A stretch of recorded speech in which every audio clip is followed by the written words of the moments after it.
As a nation, we rely on fish as a healthy, sustainable, traceable food source.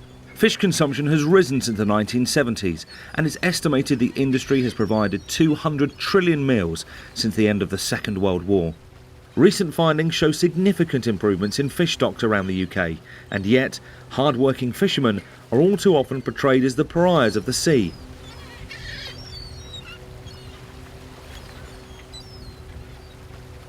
In August 2013, the National Federation of Fishermen's Organisations teamed up with veteran fisherman David Warwick, who took to Twitter for a whole day to dispel the inaccuracies about our heroes of the sea.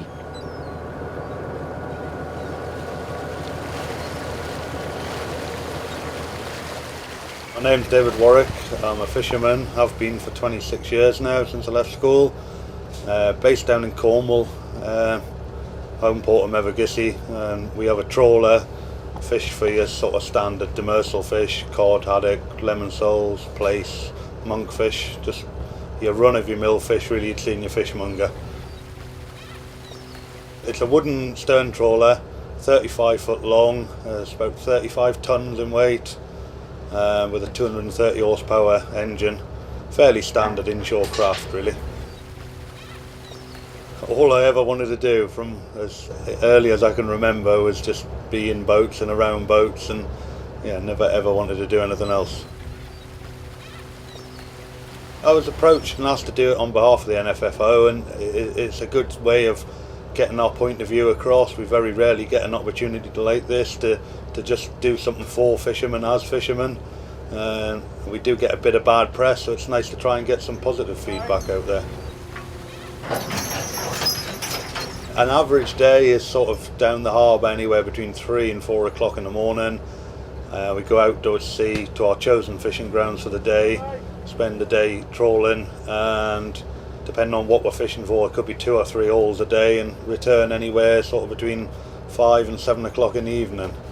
That sounds like a long day, but it's if you're used to it, it's not.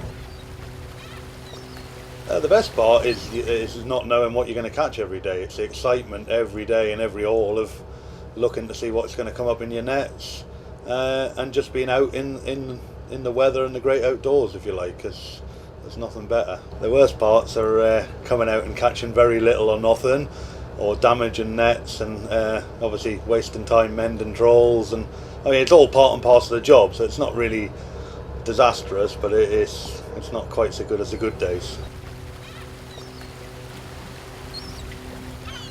We catch a lot of haddock down here, and the last 2 or 3 years have been phenomenal for that. The haddock stocks in the south coast have boomed, and most other stocks are very healthy, but especially the haddocks, it's a booming stock at the minute.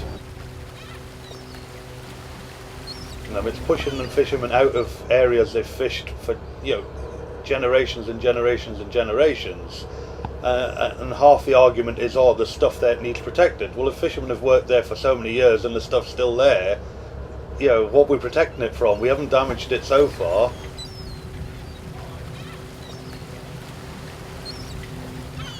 I mean, the list is endless. Here in Cornwall, a lot of people don't allow pasties on a boat. They say that's bad luck, which I have to say I poo-pooed until we had them twice, and everything that could possibly go wrong went wrong, so that was the end of that. But to me, it's just the best job in the world, to be out there in the fresh air, doing a job you love, catching fish. You go out, even on a bad day, it's a nice place to be, and if you go out and have a good day, well, it's just, you can't really put it into words. It's a feeling you can't describe, going out and getting a good haul and thinking, well, I've done that. It's as good as it gets.